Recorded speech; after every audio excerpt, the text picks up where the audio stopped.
Kidlat News Updates. Mga balita ngayon.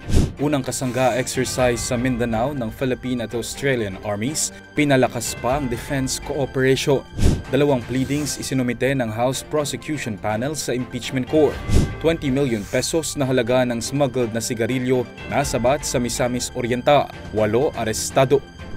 Ako po si Cesar Soriano para ihatid ang nangungunang mga balita sa buong kapuluan.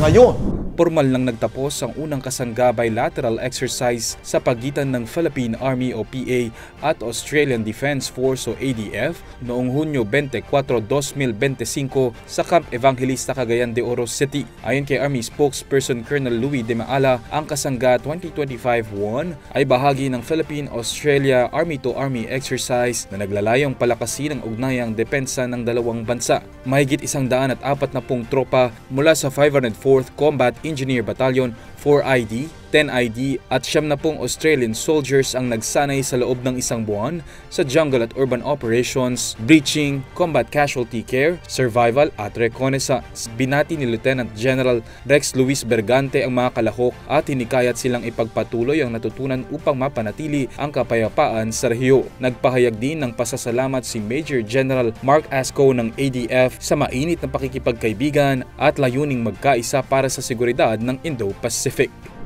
Naisumite na ng House Prosecution Panel sa Impeachment Court ang dalawang pleadings kaugnay sa impeachment trial ni Vice President Sara Duterte.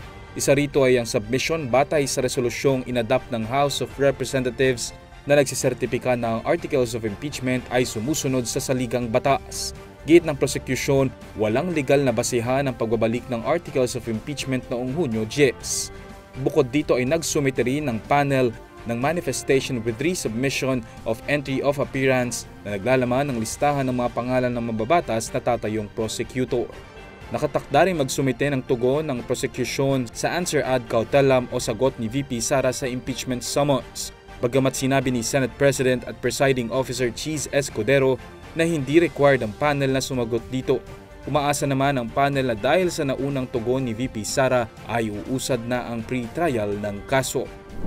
Nasabat ng Police Regional Office o PRO 10 at Mantikau Municipal Police Station ang 20 million pesos na halaga ng smuggled na sigarilyo at inaresto ang 8 suspect sa Mantikau, Misamis Oriental, kamakailan. Huli sa akto ang mga suspect habang nagbababa ng Red Delta cigarettes mula sa Compit sa barangay Punta Silu. Narecover din ang kontrabando sa isang truck van. Ayon sa pulisya, ang 500 cases ng sigarilyo ay mula Basilan at dumaong sa Mantikau sa pamamagitan ng daga. Naharap ang mga suspect sa kasong paglabag sa Customs Act, Graphic Health Warning Law at Anti-Agricultural Economic Sabotage Act. Para sa Kidlat News Channel, ako si Renzo Lenon, nag-uula. ako po si Cesar Soriano kasama nyo sa bawat pagputo ng balita.